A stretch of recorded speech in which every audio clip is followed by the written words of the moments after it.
Labor Talks was John DeRozier, recorded at Chippewa Valley Community Television in Eau Claire, Wisconsin. Good day and welcome to Labor Talks. Today's special guest is Laurie Gruber, who serves on the Village Board of Hammond and is also the secretary of the Greater West Central Area Labor Council. And as our secretary, Laurie does an excellent job, at least in my opinion, for whatever it's worth. Welcome to Labor Talks, Laurie. Good to have you here. Thank you. Now, we have some questions for you. Okay. First of all, what would you like to talk about? Well, there's a lot of different issues that are important today. You know, the possible legislation that's going to be coming up that's going to be will definitely affect our state.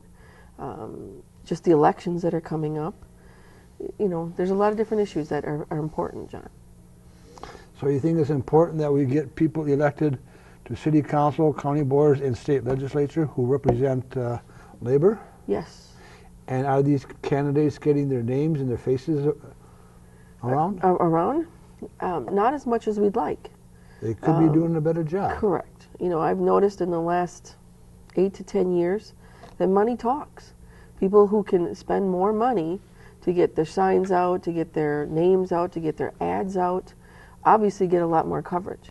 Whether that person's the best candidate, that remains to be seen.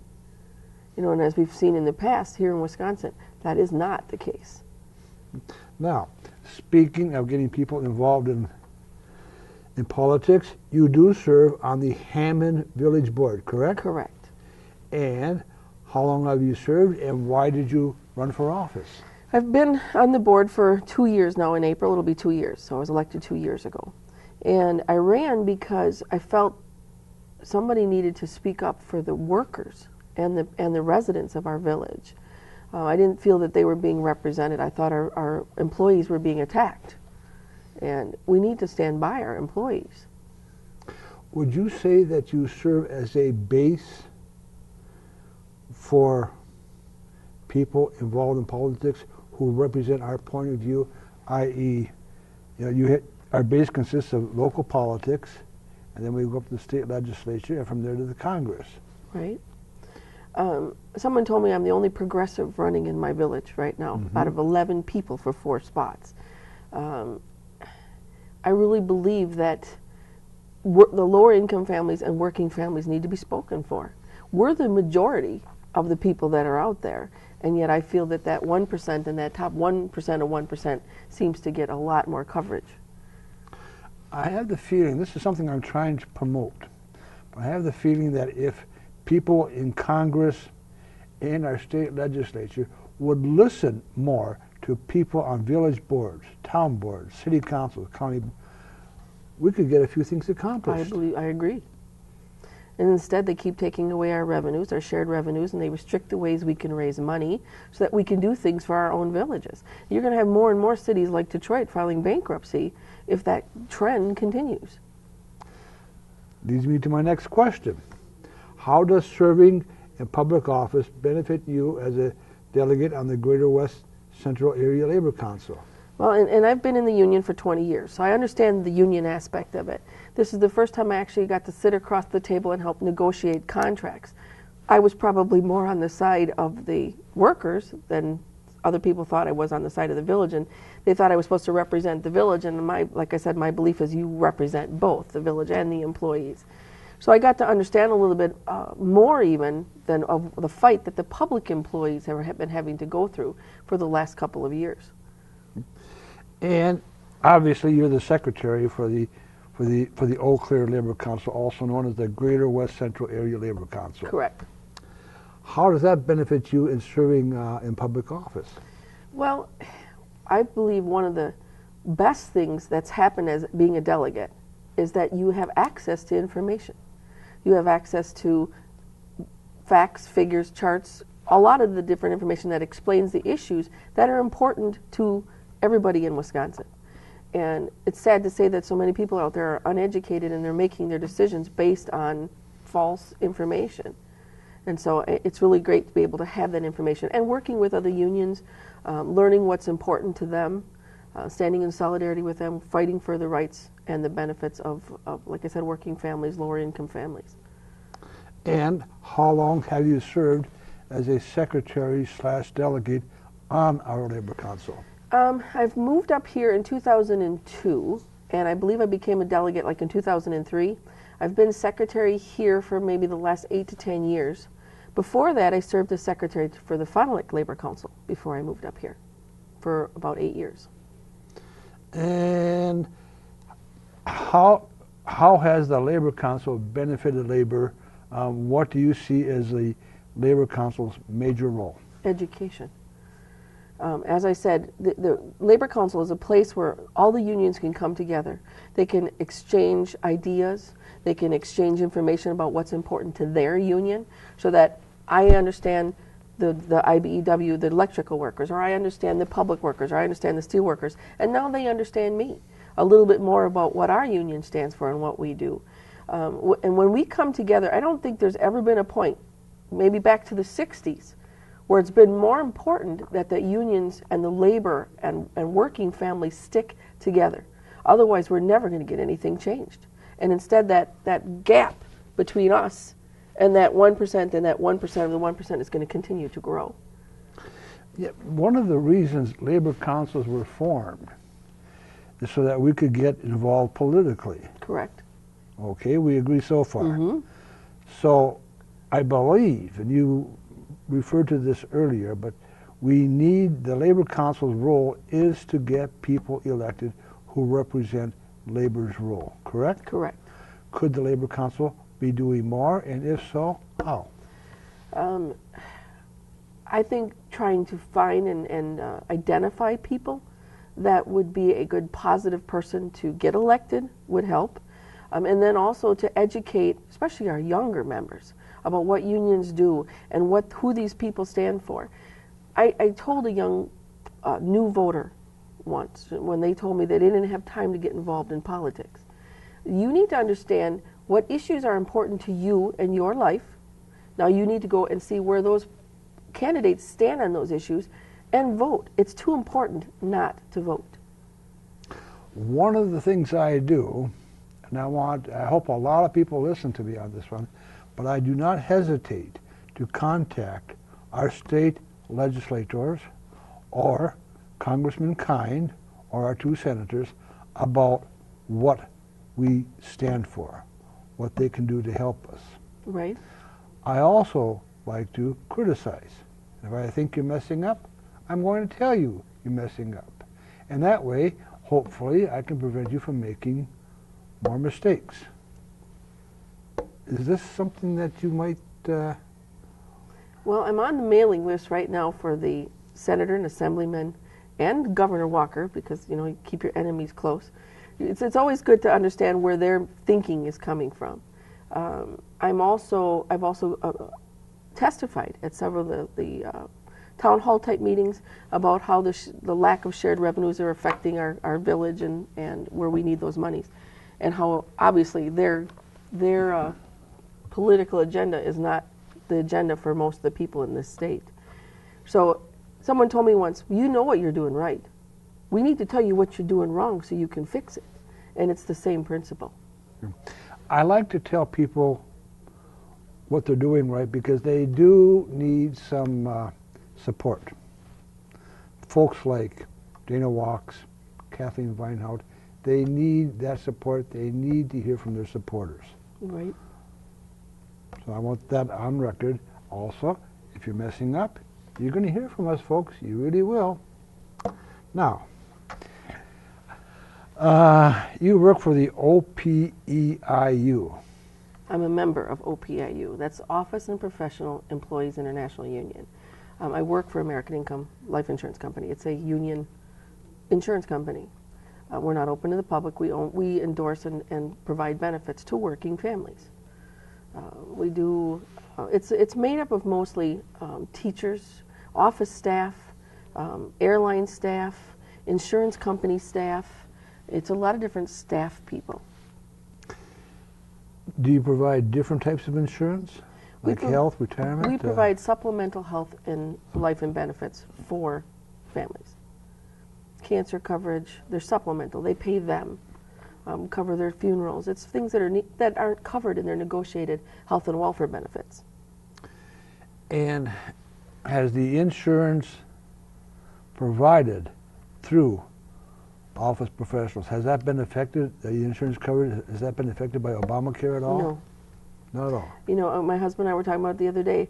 We're still paying out the same deductibles every year. We're still paying out, we're still covered pretty much the same way. I have pre-existing conditions, so I was really interested to see what was going to happen with the Affordable Care Act because it's important to me. I shouldn't have to pay 3 times the same amount of premiums as other people because I have a pre-existing condition. I shouldn't have to go on the state risk pool. So this has been a way to protect me. I have several nieces and nephews that are in college, so they've gotten to stay on their parents' insurance. It's had some very important changes. Does it need reform? Possibly, but we needed that law. Can office professionals turn somebody down because of a pre-existing condition? Well, remember, we don't do group health insurance. We do supplemental life and health insurance. Okay. We cover more people than any other company because we cover blue-collar people. So our underwriting is much more lenient than other companies. And again, we want to emphasize it is supplemental. Correct. Supplemental. It's not your primary coverage. Now, obvious question we have to ask here is, how best can unions get the message out and increase our numbers? I assume you come in contact with an awful lot of people. Our union across the country, we're in 26,000 homes every week. That's a lot of union homes, a lot of worker-friendly homes. So education, like I said, has become a very big thing in the last several years. We encourage all of the locals that we work with to get us information that we can pass to their members. We don't get into discussions in the home with them. We will just pass on the information from their local to them. It's very important for every local to sit down with their young people and explain what the unions have done so they understand what's the union going to do for me. But I think we also need to remind our retirees. Retirees make up a big portion of the Tea Party Republicans. And sometimes once they get into retirement, they forget what happened while they've been working. One of the people I've had the most discussions with in my area is the wife of a retired operator. And the things that she's wanted to do to hurt the union, and I'm like, wait a minute, that's a union job, you can't do that. And it's like they've forgotten what the union did for them because they've taken it for granted. They've got it already. Mm-hmm. Let's see here. Now, I ask this question very frequently. We have been described as union thugs. Now really, do either of us look like union thugs? Come on. Yet there are those who have offered no real evidence that we are union thugs. Are you or have you ever been a union thug? And have you ever met a union thug? I work with a lot of different unions and I've never met a union thug. I spent a lot of time in Madison helping with the rallies, and there were hundreds of thousands of people there, and we were all marching. We were not damaging anything. It's really sad when singers in our capital get arrested for singing in our own house. And no, I've never met any union thugs. I need to add this. Maybe people want my opinion, maybe not, but you're going to get it. As far as working with members of the Tea Party and certain Republican legislators, and including Governor Walker, they will not negotiate. They simply will not negotiate. Now that is a thug in action. Do you agree, disagree, yes, and do you want to expand on that? When the state has been very vocal and passed referendums for raising the minimum wage, taking the money, federal money, to help our lower income families, and they continue to close their doors, close their ears, and they don't hear it. They look at it as, well, we were reelected, so then therefore people want what we've got to get. They've also got to look at the voice and the things that we've been trying to get across. You know, we need to raise the minimum wage here. We need to do the other things. And when they're closing their ears off, they're not willing to communicate, they're not willing to negotiate, they hide. We go down to Madison to see them and they're not in their offices and they're hiding. That's not communicating. But you know, thanks to the Republicans and thanks to Governor Walker, we can now openly carry weapons in all types of places. I find that remarkable. This is so important, yet I wonder how many jobs this open carry gun law provided. I don't think they've provided any jobs. And why did they put it into the jobs bill in the first place? I've asked that. And have you gotten an answer? I'm waiting for one. Maybe you can help me out. I can certainly try I've asked questions of our legislators regarding the bridge that's being built in Stillwater, and I get half answers, regarding the steel that's being used. The guns, we've got a problem in our community right now where someone wants to carry guns every place and any place. I don't believe they belong there. I have a gun. It's in my gun safe. If I need it, I know where to go get it, and I can go hunting. I grew up on a dairy farm, we hunt. But having it and carrying it around and scaring little children, I don't believe that's the way it should be. Or taking out police officers when they stop you for a traffic accident. Now, I see you have materials written down here. Yes. Do you want to refer to them at all? Well, we've covered a lot of the different things in all the questions you asked me. I did want to comment, there are some things that our union does that I'm very proud of. We collect food in every union household we're in. Anytime a union or a worker family is going through a hard time, like strikes or layoffs, someone's medically laid up, they can collect the baskets of hope. And it's not a pride issue, it's all donated by our fellow brothers and union brothers and sisters. If anybody ever wants to drop any food off, they can do that as well. We've helped in the past with Habitat for Humanity. We've helped with Shoot for the Cure for lymphoma and leukemia. I said I do use my gun from time to time. We work with National Night Out, which is a way the law enforcement is fingerprinting kids and teaching families to be safe with their children. Hang 10, which is a safe surfing guide for parents and children for the internet, with all the different bullying and things that are going on. It's very important for them to have that information. So there's a lot of different things that we do in our communities. I think all unions need to do community outreach. Give people the different impression of what unions are, so they don't think we're union thugs. Specifically, could you describe what Hang 10 does? Hang 10 teaches parents and children. Predators use the internet, and there's a lot of phrases and terms that they use on the internet. There's a lot of families that I've met that swear their children are not on the computers. They may not be on a computer at home, but they're on it at school, they're on it at the library, they're on it on their smartphones. And predators will use that way and that lack of information between parents and children. We also have teenagers that are sexting each other.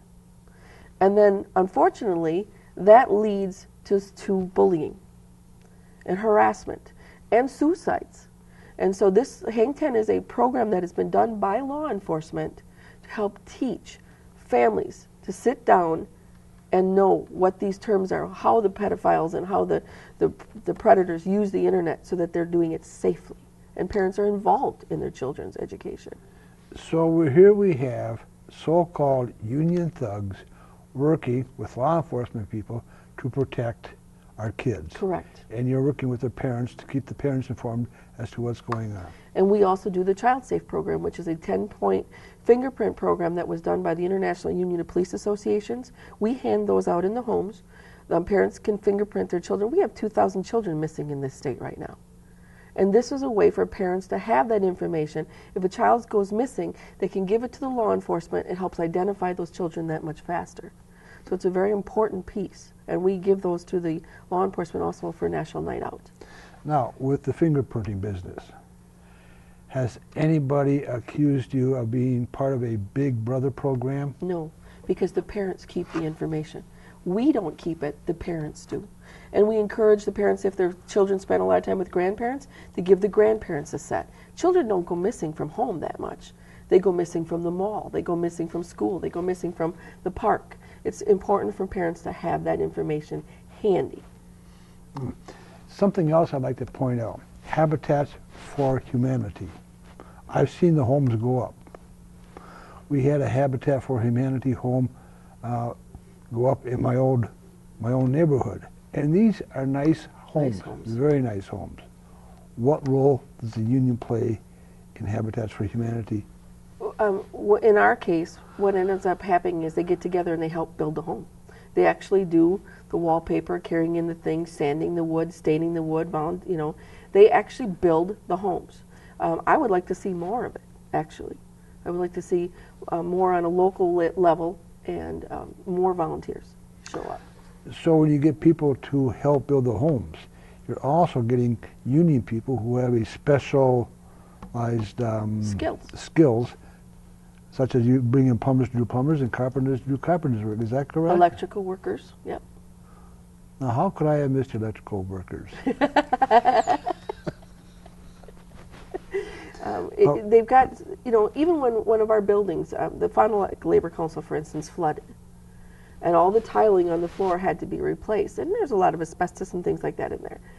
They've been doing it slowly, replacing those things, because they've been using it as a training program for the tile layers and the people that clean those things up. So it's really nice to see them sticking together, working together to fix their own buildings, keep them up, and do it with our own people. And from what I've seen, once these homes are built and the family moves in, the lawn is taken care of, the homes are kept neat and clean. I think they really appreciate what they've been given. Mm-hmm. They work so hard to try to better their lives, and so they've it's like a commitment to them that somebody believed in them enough to give them this, and they're going to make sure. There's so many other people that I've talked to that say these people are on entitlements and they don't appreciate what they have, and that's so wrong. I really do believe that's wrong. I had a friend tell me that Obamacare kicked them off health insurance. So you need to look a little closer to home, because it wasn't Obamacare, it was Governor Walker. So it's a lot of misinformation, and we really need to help all of our brothers and sisters. Brings up a point. Please explain how some people think that Obamacare did kick people off. What do they say? Unfortunately, in being in the insurance industry, I see this every day. A lot of families are underinsured, or their health insurance is catastrophic health insurance. It's not preventative health insurance. And so when the Affordable Care Act went through, they had to upgrade their plans to a plan that was the way we're supposed to be insured. Otherwise, if catastrophic insurance, and even that had limits to it, where people would go to the hospital and, oh, you can only go this many times, or you can only stay this many days. The hospital shouldn't be able to tell you you're well enough to go home, but you're not well enough yet for therapy. So in the meantime, we're going to send you home because we're not making enough money on your bed.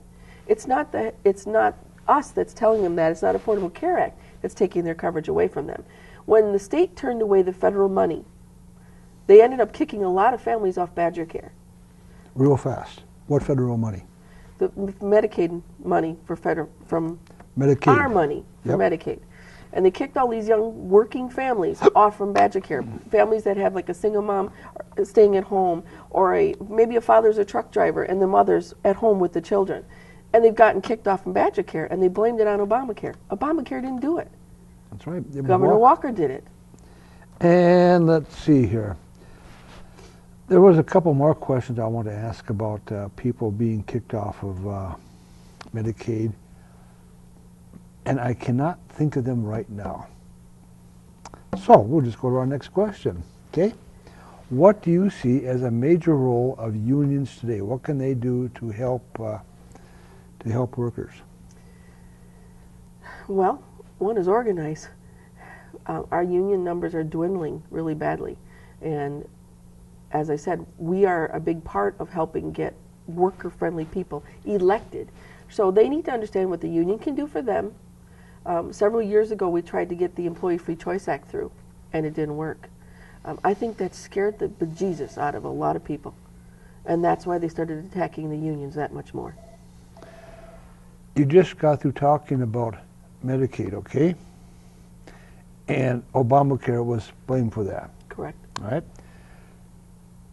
Unions support such programs as Medicaid, don't they? Correct. So could unions be informing people about how important it is to have Medicaid and how they can get Medicaid? Yes. And I think we're also in the process right now of educating people on the right to work legislation that we may see in our state. That's right to work for less. And it's a big part. We need to educate people. When the Chamber of Commerce comes up and says no company would ever sign an approval of taking the Medicaid money or doing other things like that, that's wrong. We have a coalition of building trades right now that are signing companies up in favor. We signed 1,500 companies up nationwide that were in favor of the Employee Free Choice Act when they told us that no company would think that that was a good idea. You know, they give people the wrong impression. We need to educate people on what's really going on out there. This brings me to my last question. Are there any questions, or my next to last question, are there any questions that I did not ask you'd want me to ask? I think we covered a lot of different things. We covered how important our unions are, and not only that, but I think more union members need to get involved in their local politics. If you don't think there's a candidate running that's on our side, run. Get involved. And let's see, you are married. Yes, I'm married. I've met your husband. 24 years. And I've seen your husband participate in union events. Yeah, he almost got in trouble one time because he stood up through the sunroof in the car while we were on a campaign walker, and the policeman didn't like that too much. But yes, he is a robotics machinist, and he has seen a lot of his jobs down through the years vanish because of jobs being moved overseas. So. Do you have any conflicts between you and Jim because of your union activities? No. None? No. He is totally in support. So when I meet a very cheerful husband, he isn't just playing the cheerful husband bit. No, that's him. That's him, period. That's him. Okay. Well, that's today's program. My thanks to our viewing audience and to Laurie, who made this program possible. Again, thank you very much, Thank you Laurie for having Gruber. me. And let's see. My thanks also to those folks working behind our cameras who not only make this show possible, but make me look good. And believe me, that is not easy.